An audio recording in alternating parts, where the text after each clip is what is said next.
주 앞에 나와 예배로 모이신 여러분 모두에게 그리고 각각에게 그리스도의 은혜와 평강이 가득할 수 있기를 주의 이름으로 축복합니다. 여러분은 무엇을 믿는가?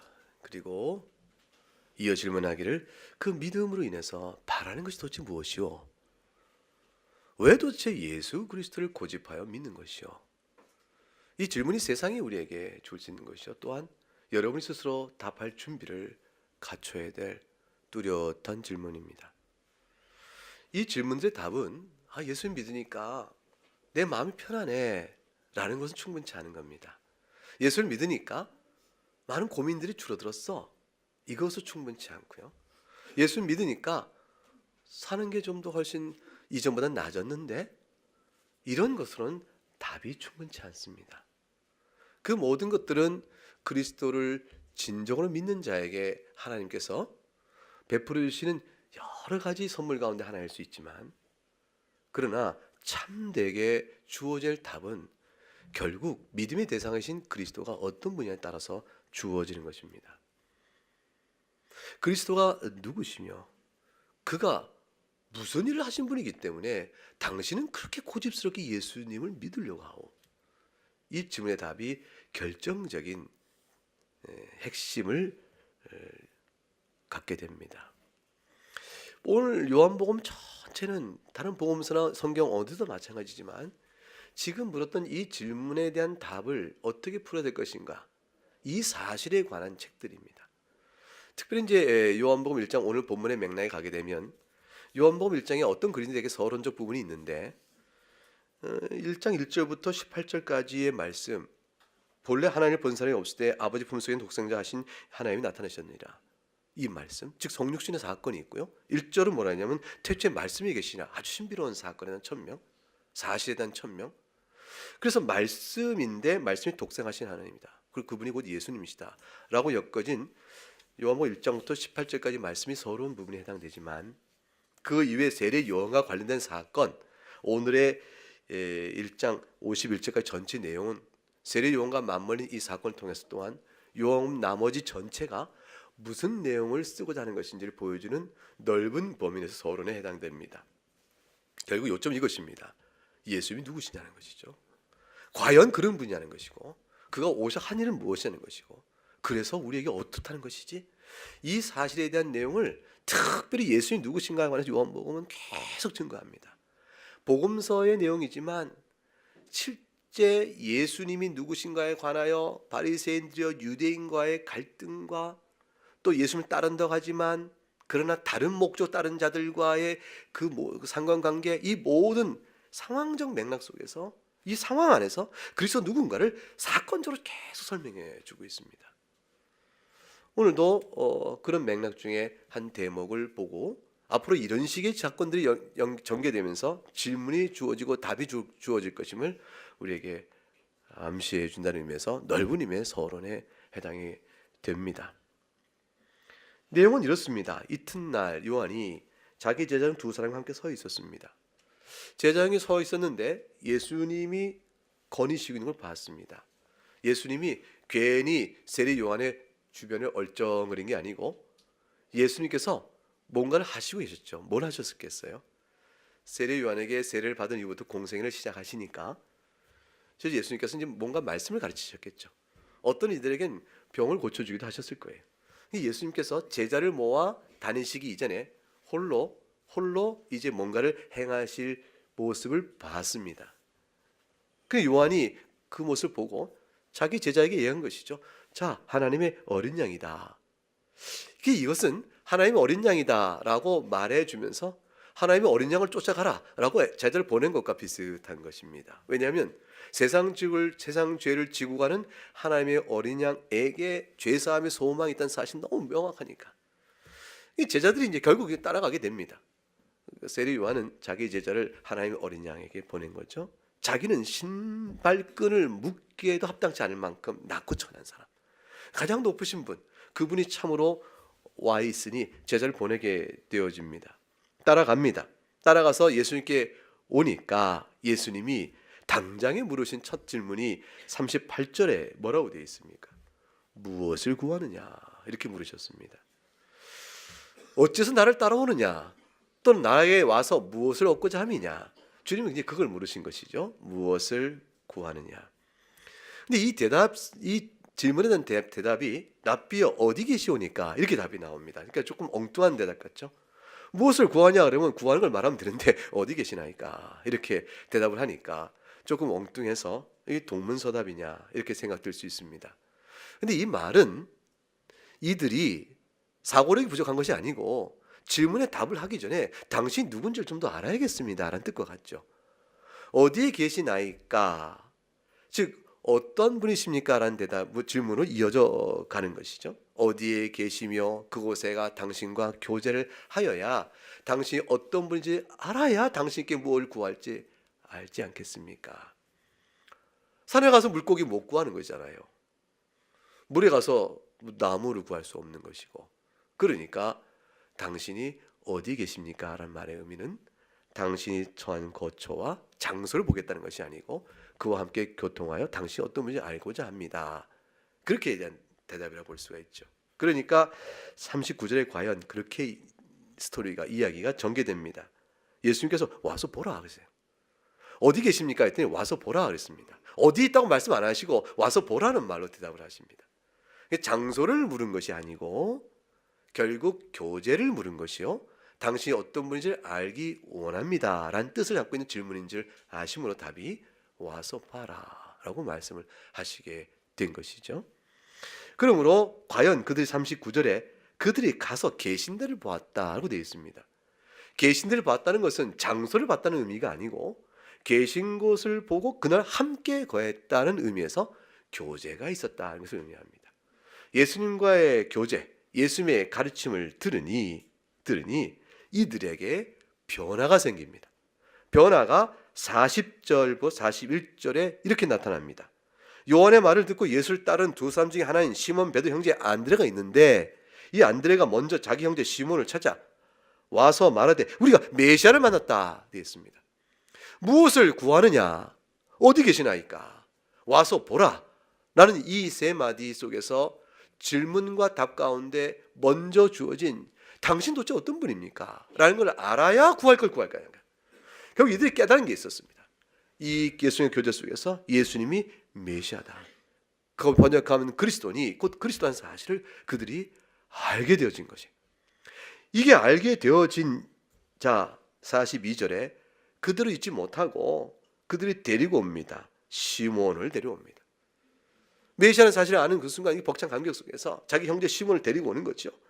네가 예수 데려오니까 예수님께서 시몬을 보고 말씀하시기를 요한의 아들 시몬이니 장차 게바라리라 베드로라 하리라는 훗날 주님께서 너희들 나를 누구로 하느냐라고 물었던 질문의 자리, 그래서 엘리야다 선지자가 말했던 모든 대답 가운데 베드로가 말하기를 주는 그리스도시요 살아계신 하나님의 아들입니다는 답변을 들었던 바로 그 자리 주님께서 시몬에게 가르쳐서 너는 베드로라 라고 이름을 주십니다.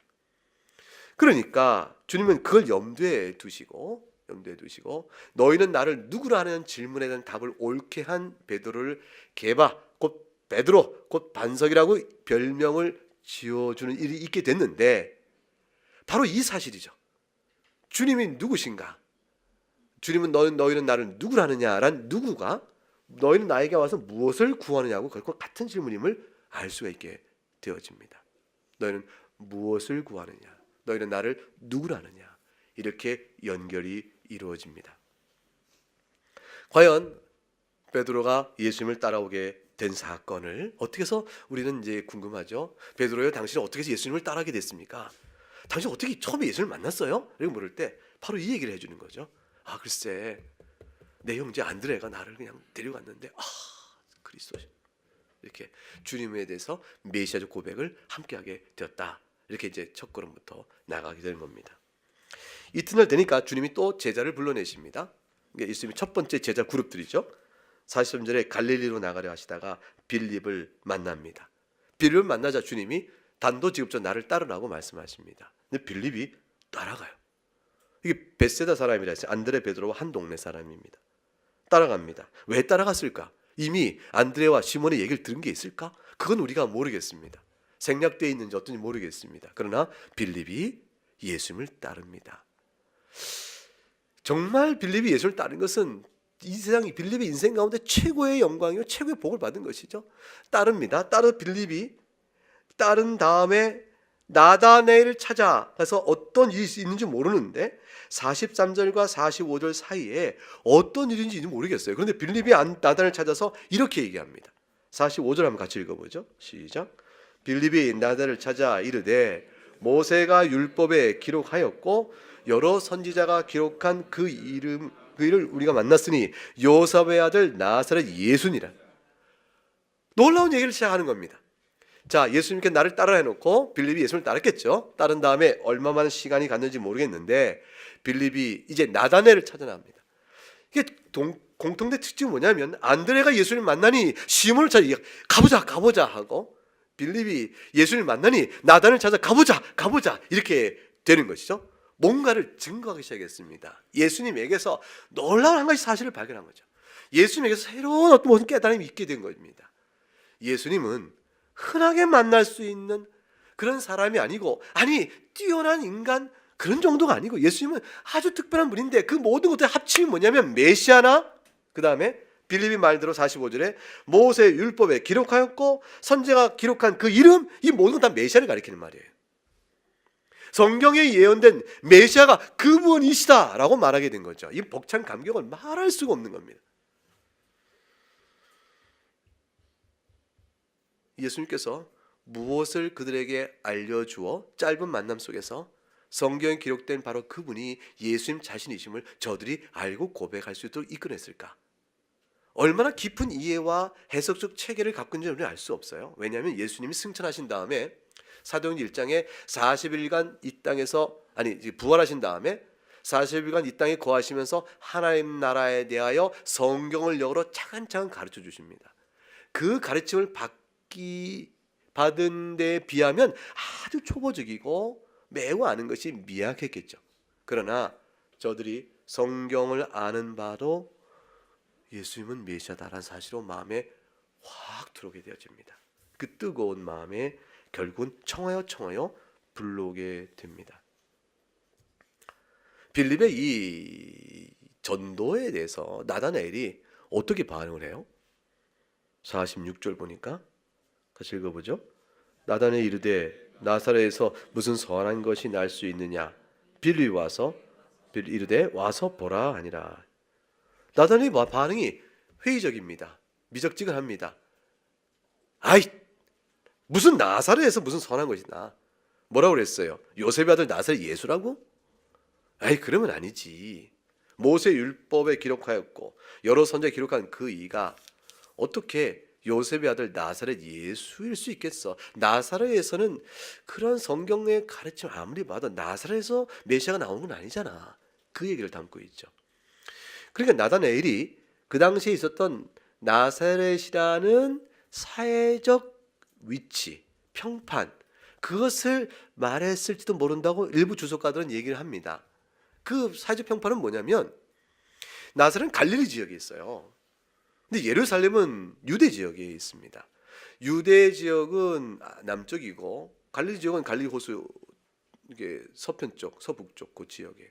근데 이제 이 유대 지역에 있는 예루살렘과 방불한 것이 갈릴리 지역에서는 나사렛이다. 이렇게 일컬어질 만큼 나사렛은 신학과 신앙과 종교성에 있어서 예루살렘의 종교 지도자와 맥이 닿던 사람들입니다. 규모는 나사렛 마을이 조그매요.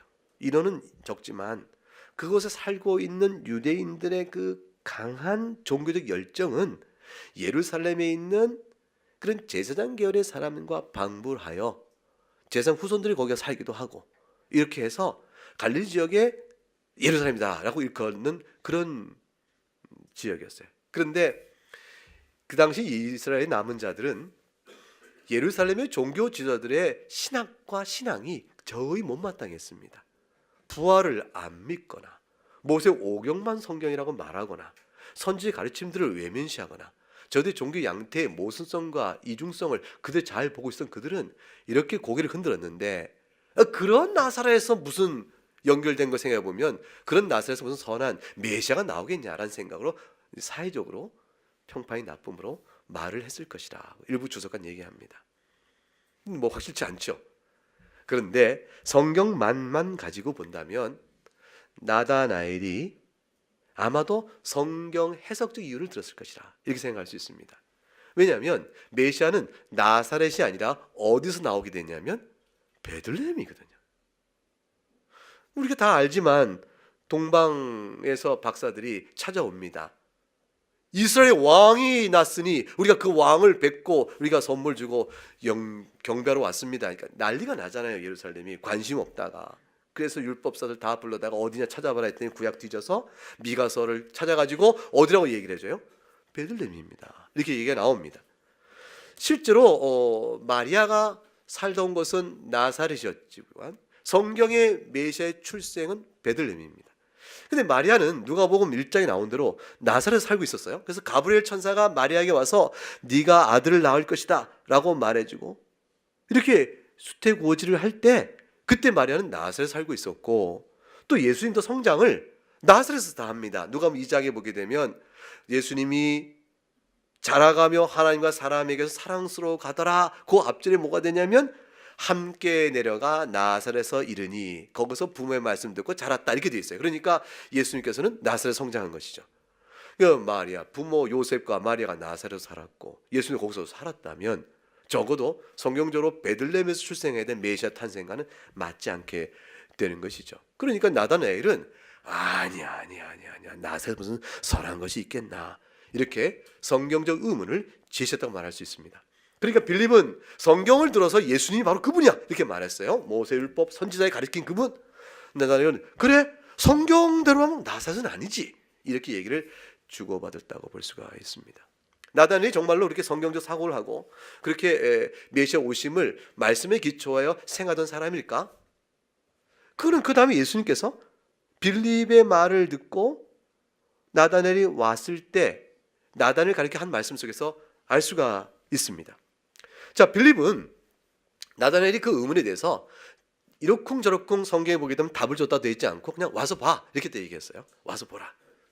예수님에 대한 모든 메시아적 사역에 대한 회의는 보고 알므로 아는 수밖에 없었던 것이죠. 왜냐하면 성경은 기록이고 실제 그분이 오셨다는 사실은 직접 뵙지 않고 어떻게 알겠느냐. 와서 보라 얘기했습니다. 예수님을 본 자마다 예수의 가르침을 들은 자마다 그의 행하신 사역을 목도한 자마다 둘로 갈라지는 겁니다. 예수를 그리스도라 고백하느냐 아니면 마땅히 주구할 자로 간주하느냐. 예수님을 직접 뵙고 그의 교훈을 듣고 그의 행한 바를 목도한 자마다 둘로 갈라집니다. 우리에게 똑같아요. 성경을 읽고 우린 두 가지 중에 하나를 선택하게 됐습니다. 예수님을 주로 믿고 나의 영원한 생명을 구원해 주시고 베푸시는 그 분이신가 아니면 다 거짓인가 둘 중에 하나입니다. 부분적 거짓, 부분적 진리는 있을 수 없어요. 그리스도 편에 쓸 것인가 그리스도 반대편에 쓸 것인가 둘로 나뉘어집니다. 주께 다시 오신 그날이 되어지면 그 둘의 나님이 갖고 있는 의미가 뭔가를 설명해 줍니다. 영원한 생명이냐 영원한 형벌이냐로 나누어집니다. 예수님 때문에 형벌 받는 것이 아니요 죄값을 받아 영원한 형벌에 들어갈 것이냐 죄값의 상을 받아 영생을 누리게 되는 것이냐로 나눠지게 되어집니다. 스스로 벌받기를 자초하여 그리스도의 용서의 은혜를 배척하는 자로 남을 것인가 죄사함을 간절히 구하는 자로 하나님을 바라보다가 예수 그리스도 안에서 죄 용서의 은혜가 나타났음을 보고 듣고 믿고 구원을 받을 것인가 둘로 나뉘어집니다. 47절에 예수님이 나다나엘을 평가합니다. 읽어보죠. 시작. 예수께서 나다나엘이 자기가 오는 것을 보시고 이는 참으로 이스라엘 사람이다. 그 속에 간사한 것이 없도다. 예수님께서 죄송합니다.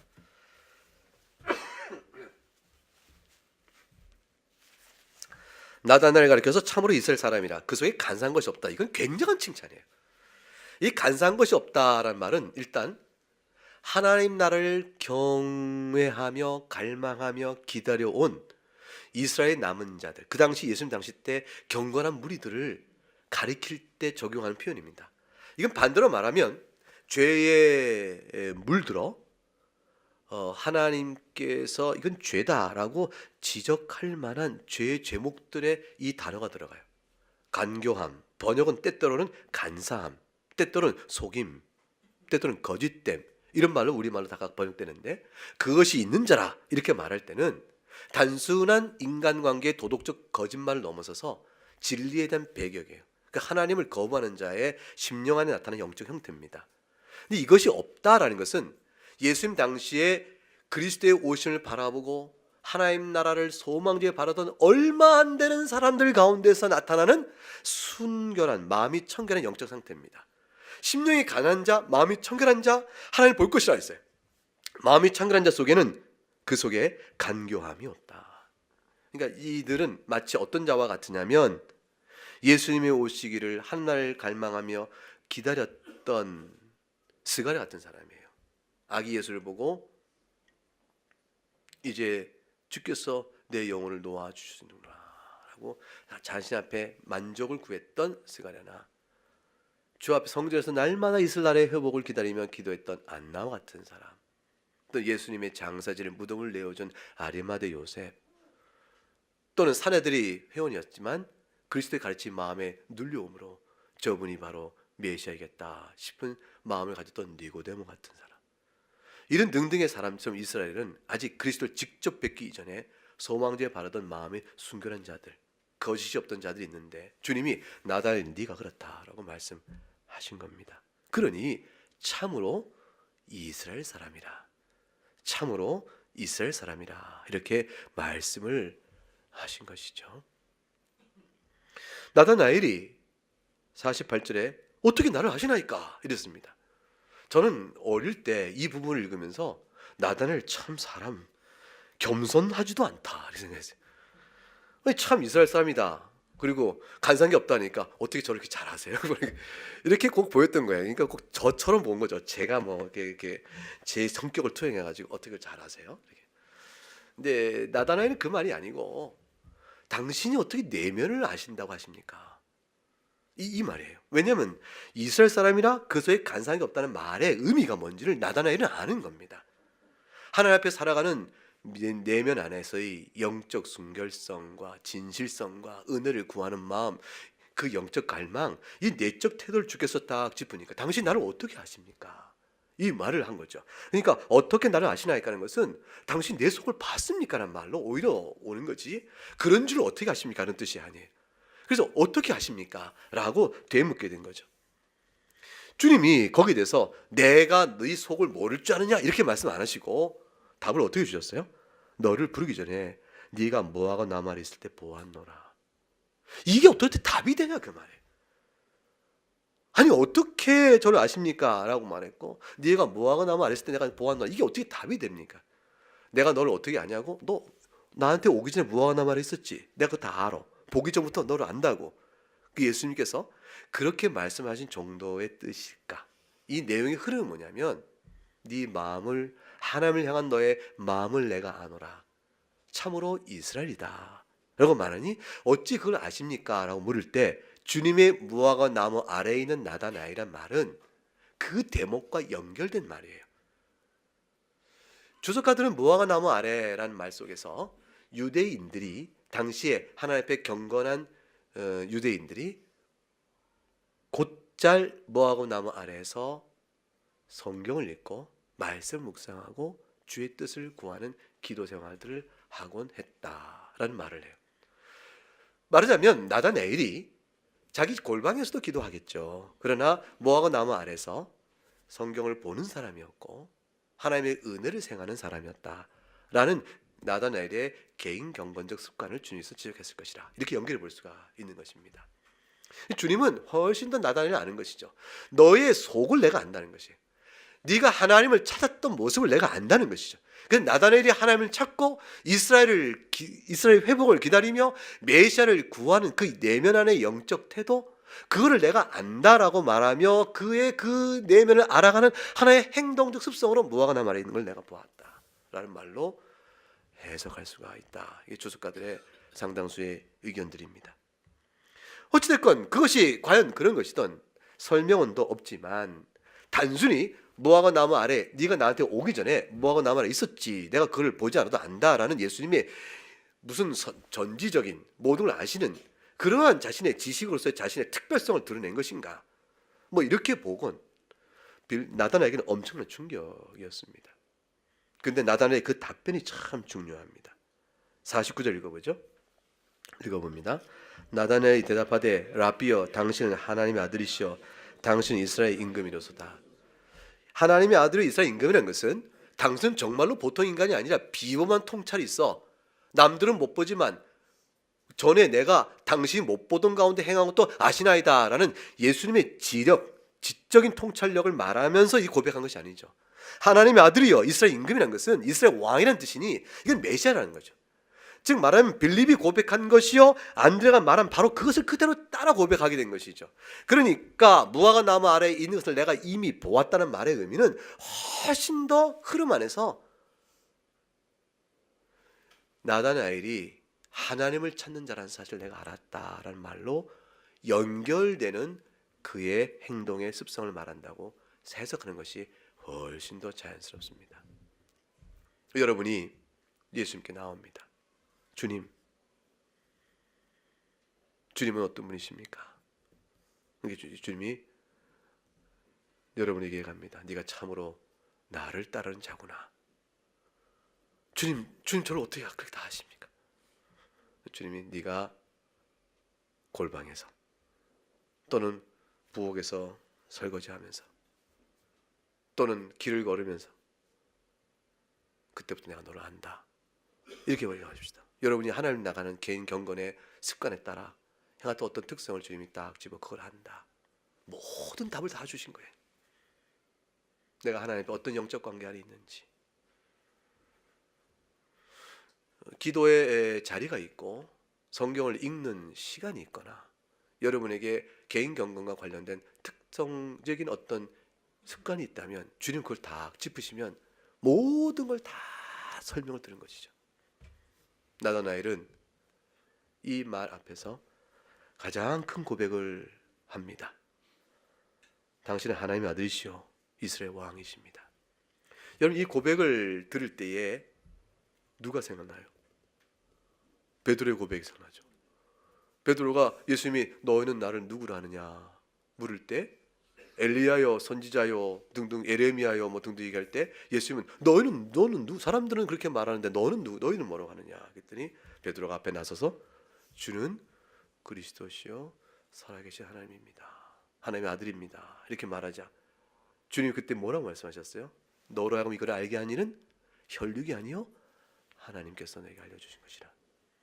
하나님께서 알려주셔야 눈이 열어지는 이 놀라운 은혜의 깨달음과 각성과 고백을 베드로에게 주실 때 사실 이미 나다나엘에게도 열어진 것이라 볼 수 있습니다. 도대체 이 나다나엘은 어떤 사람일까요? 그래서 주석가들은 이 나다나엘이 예수님의 12 제자 가운데 바돌로메일 것이라고 생각해요. 다른 사람 신원이 다 확인되는데 바돌로메는 도대체 누구지? 나다나엘 수밖에 없다 이렇게 생각을 합니다. 예수님이 제자가 되어집니다. 하나님의 은혜로 이 모든 걸 고백하게 되어집니다. 갑자기 아무런 배경적 지식도 없고 아무것도 없는데 예수님 잠깐 만난 다음에 하나님의 아들이요 이렇게 이스라엘 왕입니다 이렇게 말할까요? 이 모든 배경엔 나다나엘이 실로 경건한 자임을 알 수 있습니다. 즉 성경을 사랑한 자죠. 말씀을 읽고 말씀의 지식 위에서 메시아를 찾던 자이니 그 바탕 위에 주께서 열어주심으로 해석이 열리기 시작하면서 그 약속된 메시아가 바로 그리스도라는 사실을 보게 되어집니다.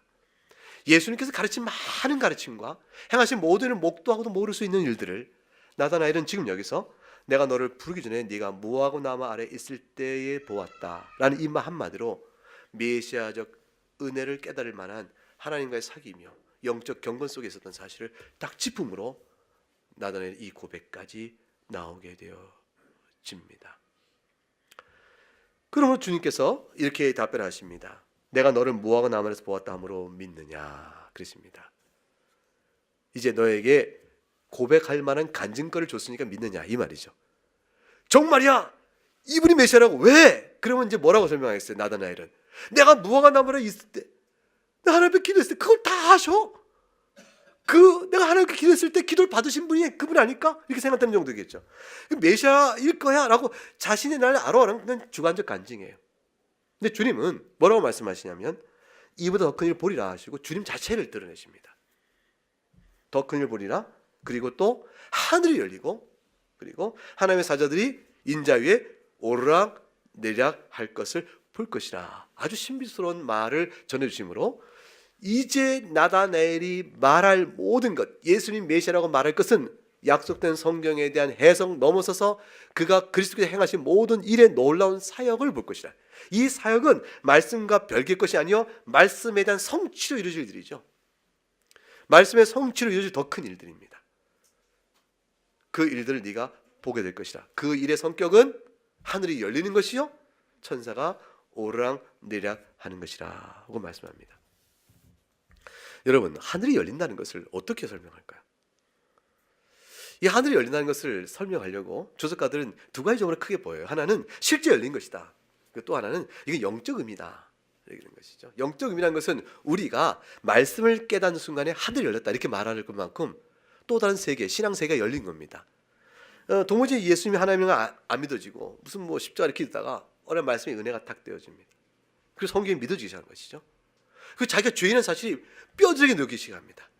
내가 골수까지 죄성 안에 물든 사람이구나.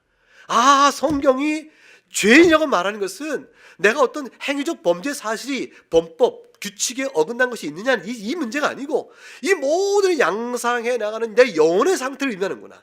내 영혼의 상태가 하나님을 미워하고 하나님을 싫어하는구나. 근본적 성향이 죽은 자구나 라는 사실이 깨닫게 되어질 때 왜 예수 그리스도의 대리속죄만이 살 길인가가 새롭게 해석되어 오면서 성경 막 열어지기 시작하는 것이죠. 완전 신앙세계가 열리는 겁니다. 구원의 세계가 열리는 것이죠. 하나님 나라가 열어진 것이죠. 내가 하나님 나라로 들어오게 된 거예요. 그 감격과 감동은 우로도 다 눈물로 다 설명 못하는 일이요. 기쁨으로 다 설명 못하는 일이요. 그 행복감 말할 수 없는 것이에요. 신앙세계의 열림이 될 때는 하늘이 나한테 열렸다 이렇게 말할 수 있는 죄사의 은총에 놀라운 감격이 쫙 있어요. 이것이다 이렇게 얘기를 하는 주석가들이 있어요. 그런데 성경에 보게 되면 그보다 조금 더 있는 사실적 관계가 있는 것 같아요. 실제 예수님께서는 제자들에게 하늘이 열린 것을 실제로 보여주시죠. 우선 나다나엘이 봤는지 모르겠지만 예수님이 세례를 받을 때 요한에게서 그 성경에 뭐라고 기록되냐면 하늘이 열렸다 되어 있어요. 그리고 성령께서 비둘기의 형체로 내려오셨다. 그리고 하늘에서 음성이 나서 이르되 이는 내 사랑하는 아들이요 너희는 이 자의 말을 들으라 말씀이 있었다고 되어 있습니다. 하늘이 열렸다. 그 하늘이 열렸다는 것이 저는 보지 못했으니까 제가 묘사하여 표현하여 여러분께 설명해 드릴 수가 없습니다. 그러나 아마도 모르겠어요. 제가 뭐라고 말을 하겠어요. 빨갛고 붉고 파랗고 뭐 빛이 나고 이렇게 설명하려다 보니까 전부 없는 말, 경험하지 못한 말을 하는 거라. 성경은 색깔적 묘사가 없고요. 다만 열렸다. 영적인 새로운 세계의 내용이죠.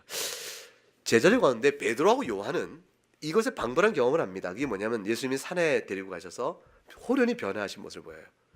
그러니까 해가 빛을 잃어요. 예수님의 빛 때문에. 그리고 베드로와 요한이 모세와 엘리야가 예수님께 얘기하는 걸 보게 됩니다. 하나님의 율법과 선지자죠. 모세 율법과 선지자가 가르쳐 한 말의 실체이신 예수님. 그 실체 예수님을 가리킨 모세와 엘리야의 사역. 그걸 통해서 성경 전체를 압축하고 있는 말. 그 형상이 그대로 드러남으로 인해서 성경 모든 것이 그리스도를 가리켜 말한다는 사실에 대한 눈에 보이는 특별한 경험으로 보이셨어요. 그러니까 이 이적적 체험이 우리에게는 성경 전체를 읽으면 돼라는 거랑 똑같은 거예요. 이걸 체험한 베드로와 요한이 따라 성경을 버리고 예수님을 성경 읽지 않았다 이렇게 된 게 아니잖아요. 왜냐하면 예수님께서 부활 후에 40일간 하나님 나라 일에 대하여 성경을 가지고 풀어 가르치시거든요. 그래서 사도들의 모든 설교도 성경을 가지고 풀어 가르치시거든요. 그러니까 그들이 높은 산에서 변화된 예수님을 통해서 경험한 사실은 그 놀라운 환상의 체험은, 아니 실제 환상이 아니죠, 실제 본 놀라운 이 체험은 결국에 그것이 가시고 난 다음에 정신 차리고 난 다음에 뭐냐면 성경을 봐야겠구나, 이렇게 모아지는 거죠. 모세의 율법과 선지자의 가르치는 말이 예수님이시니까. 여러분에게 여러분 기도하여 빛처럼 빛나는 예수님을 보고 우리도 모세와 엘리야를 봅시다, 이렇게 말하면 안 되는 거죠. 성경을 읽어야 되는 것이죠. 그때에 하늘이 열리는 경험을 아마도 했을 거예요. 예수님 승천 때 제자들이 봤죠. 예수님 승천에 올라가세요. 구름을 뚫고 올라가세요. 올라가신 그분을 뵙고 하늘이 열리는, 하늘에 오르신 예수님을 그들이 경험합니다. 스데반은 하늘 열린 걸 봤습니다. 순교 전에 보라, 인자가 일어나서 계시고 하늘 열린 걸 딱 봤다고 말했을 때 유대인들이 참아내지 못하고 돌로 쳐 죽이게 되어졌습니다.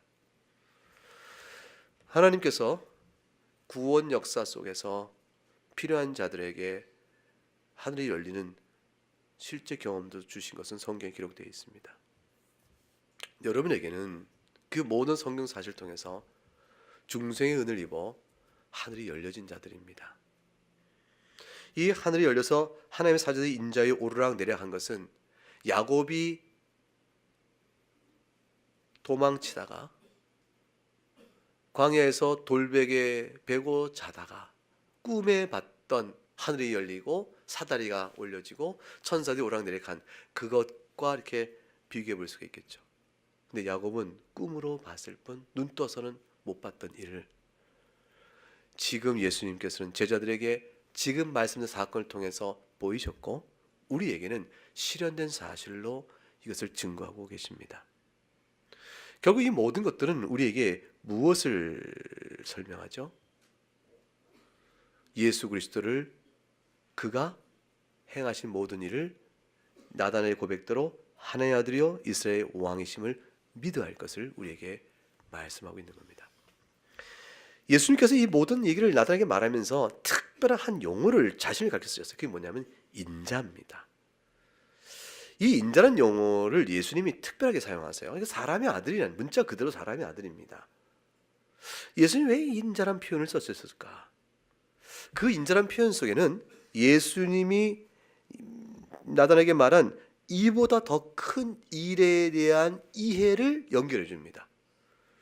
어떤 일을 보시기에 더 큰 일을 보인다고 하실까? 나다나엘아, 네가 무화과 나무 아래서 하나님의 말씀을 묵상하여 구했던 그것보다 더 큰 일, 그것이 실현되는 일이요 성취되는 일을 눈으로 볼 것이므로 더 큰 일인데, 그 일을 예수님은 지금 인자란 말로 표현해 주고 계세요. 예수님이 인자란 말을 쓴 것 가운데 가장 특징은 뭐냐면 고난의 사역입니다. 인자가 고난을 받다가 죽임을 당하고 제3일째 되는 날에 부활할 것이라, 다시 살아날 것이라. 그때 예수님께서 자신을 가리켜 인자란 말을 사용하세요. 인자란 말을 그때 사용하신 까닭은 이중적입니다. 첫째 하나는 다니엘서 7장을 염두에 둔 거죠. 다니엘서 7장 13절을 한번 가보시겠어요? 다니엘서 7장 13절.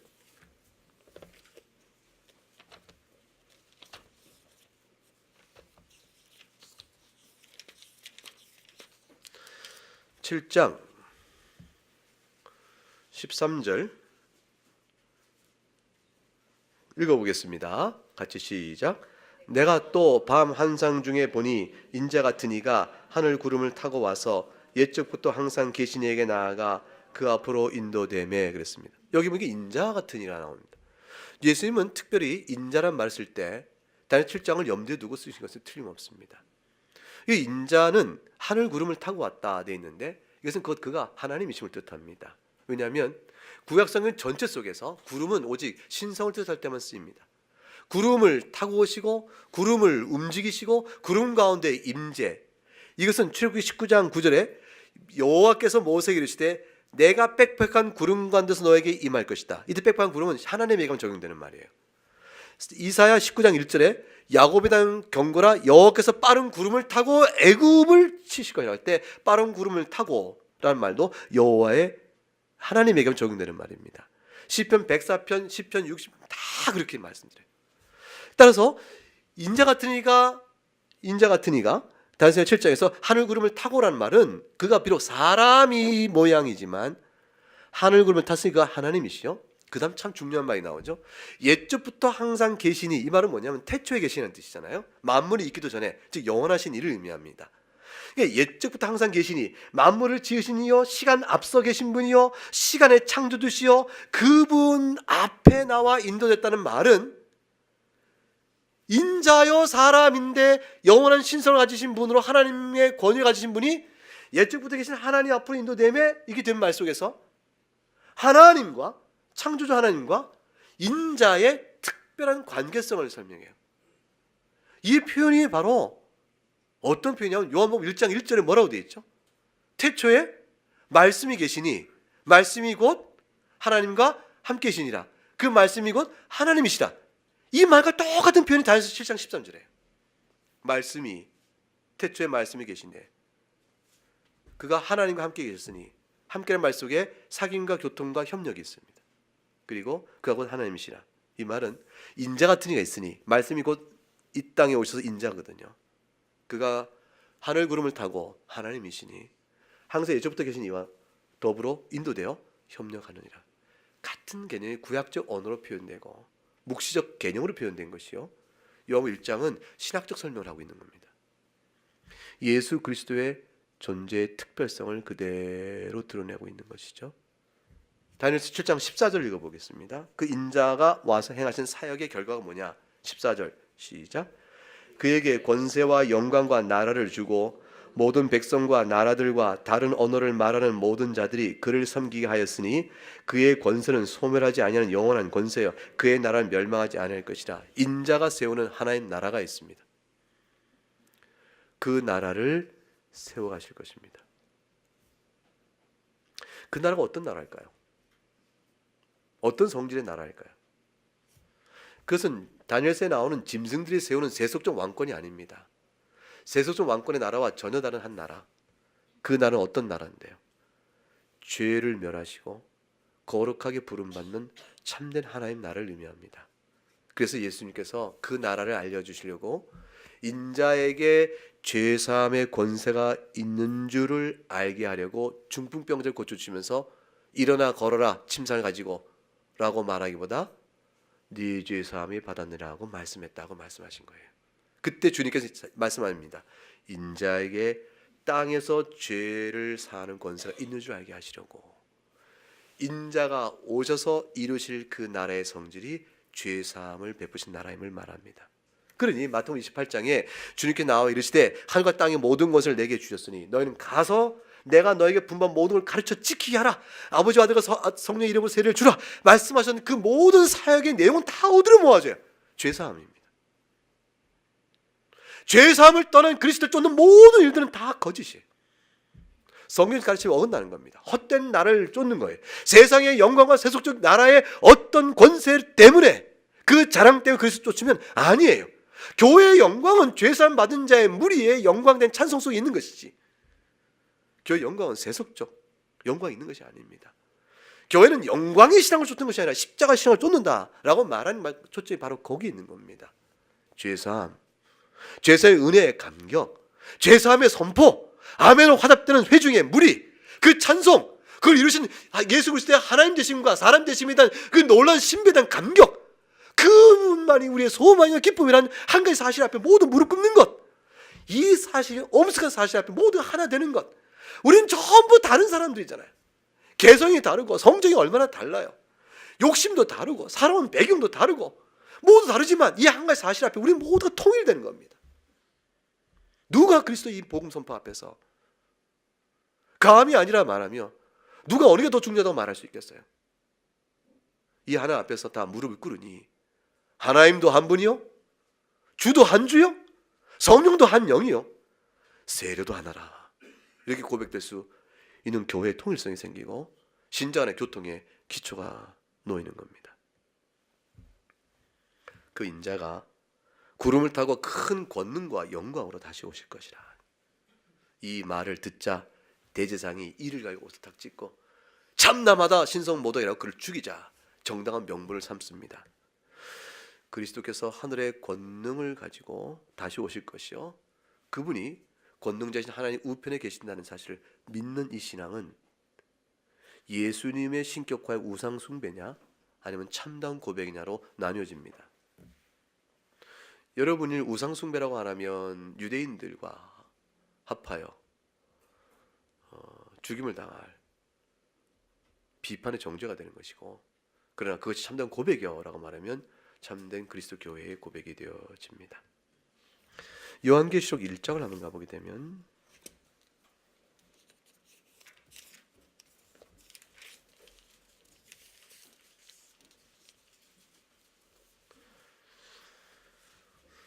(18절) 말씀,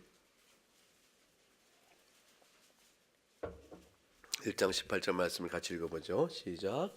곧 살아있는 자라 내가 전에 죽었었노라. 볼지어다 이제 세세토록 살아있어 사망과 음부의 열쇠를 가졌노니.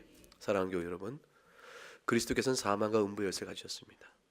그분이 열어주시면 천국이 열리고 여러분은 사망 음부에서 건진을 받고 구원을 받습니다. 도대체 그분은 어떤 분이기에? 답이 뭐라고 했냐면 죽었으나 살아난 분입니다. 근데 그분을 가리켜 17절 마지막에 처음이요 마지막이라고 하시니 그분이 곧 하나님이십니다. 하나님께서 이 땅에 오셔서 사람이 되셔서 죽으시니 인자라 말씀하시되 천국을 열어주시는 겁니다.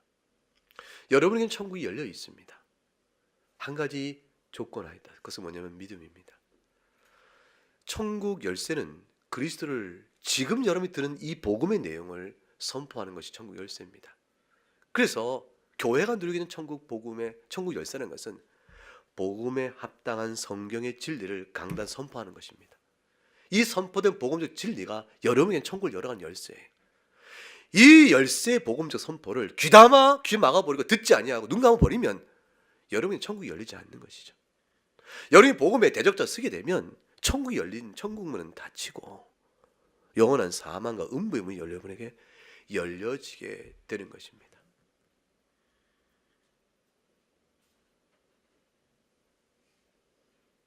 이제 주님께서 인자가 오셔서 할 일에 대한 분명한 선언을 이렇게 선언하니 계시록 5장을 가보게 되면 결국 예수를 찾아와 무엇을 구할꼬? 라는 질문 앞에 확인된 선명한 답을 줍니다. 그게 요한계시록 5장 11절부터 14절까지 말씀을 읽어보겠습니다. 시작. 내가 또 보고 들음에 보좌와 생물들과 장로들 둘러서는 많은 천사의 음성이 있으니 그 수가 만만이요 천천이라. 큰 음성으로 이르되 죽임을 당하신 어린 양은 능력과 부와 지혜와 힘과 존귀와 영광과 찬송을 받으시기에 합당하도다 하더라. 내가 또 들으니 하늘 위에와 땅 위에와 땅 아래와 바다 위에와 또 그 가운데 모든 피조물이 이르되 보좌에 앉으신 이와 어린 양에게 찬송과 존귀와 영광과 권능을 세세토록 돌릴지어다 하니 네 생물이 이르되 아멘하고 장로들은 엎드려 경배하더라. 어린 양에게 찬송과 존귀 영광과 권능을 세세토록 돌릴지어라고 말하는데 아멘합니다. 여러분도 이것에 아멘 하시겠죠? 그 이유가 12절에 죽임을 당하신 어린 양 때문입니다. 결국 죄사함입니다. 죄를 사하시고 영원한 형벌에서 우리를 구하여 주신 그리스도께서는 승천하신 후에 우리의 죄를 위하여 중보하시고 그의 영을 보내시니 그의 영과 동일한 사역을 행하시는 성령 사역은 우리 안에서 죄를 깨달아 용서받은 자로 거룩한 주의 교훈 앞에 살도록 우리를 계속 자극시키십니다. 신앙생활은 뭡니까? 죄에 대하여 죽고 하나님의 의에 대하여 살아나는 생활을 해나가는 것이니 곧 회심이 신앙생활입니다. 죄 죽임과 의에 대하여 살아남, 그로 설명됩니다. 그 모든 일의 근간은 십자가 사건입니다. 그 십자가 사건을 주님께서 오늘 나다나에게 알려주신 것입니다. 인자가 사는 큰 일을 네가 볼 것이라. 인자란 말과 관련한 성경 용례를 찾아보니 그 자리에 죽으심과 부활이 있으니 곧 십자가 사건이 있는 겁니다. 나다나엘은 그것을 알았고 믿었고, 빌립도 알았고, 베드로도 그랬고, 안드레도 그렇게 되어졌습니다. 우리도 그 부름 받아 이곳에 이르러 오직 그리스도만을 나의 기쁘며 소망으로 삼고 살아간 것이죠. 여러분 인생 중에 살아간 동안에 어떤 일이 있든 간에 이 복음적 사실 앞에서 그것을로 인한 기쁨과 위로를 덮어버리거나 취소해버리거나 무력하게 만들 세상의 근심은 없습니다. 힘들죠. 아프죠. 괴로움이 있죠. 영육 간의 건강의 문제, 먹고 사는 문제, 관계 문제, 이 모든 일을 다 우리 슬프게 하고 어렵게 합니다. 그러나 그 모든 것들에도 불구하고 주님의 은혜는 더욱더 크니 그 하나를 바라보고 사는 겁니다. 그래서 역사 속의 모든 신앙의 우리의 선진들은 믿음을 따라 살다가 믿음을 따라 죽었다, 이렇게 말하는 겁니다. 우리 인생 동안 그렇게 될 것이고, 지금 우리가 봤던 예수님의 부름받은 제자들이 다 그렇게 살았어요. 이것이 우리의 생명줄이요 행복이기 때문입니다. 같이 찬송하겠습니다.